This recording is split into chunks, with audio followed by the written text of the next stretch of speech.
আসসালামু আলাইকুম। আশা করি প্রিয় ভাই বন্ধুরা সকলেই ভালো আছেন। আলহামদুলিল্লাহ, আপনাদের দোয়ায় আমি অনেক ভালো। তো আজকে কিছু কথা বলবো, এই যে আপনারা স্ক্রিনে যে লোকটি দেখতেছেন সেই লোকটাকে নিয়ে।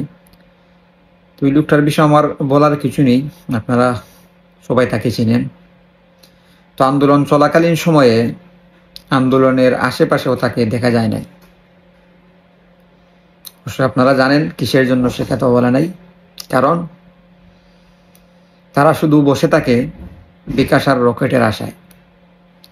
কখন কোন জায়গায় কোনো সমস্যা হবে আর সেই সমস্যারকে ভিত্তি করে তারা বিকাশ এবং রকেট দিয়ে প্রবাসীদের কাছ থেকে টাকা নিয়ে সেখানে টাকা বিলীন করবে, সেটাই মূলত তাদের উদ্দেশ্য।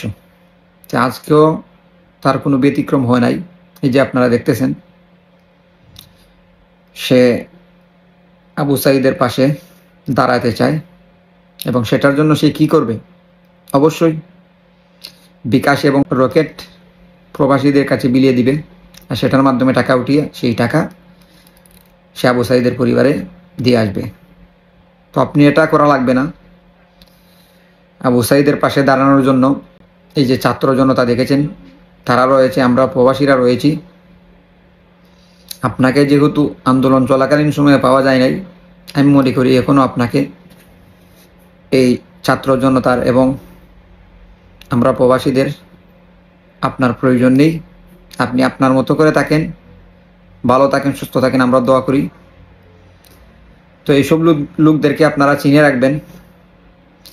আসল বন্ধু সেই যে বিপদের সময় আপনার পাশে থাকবে।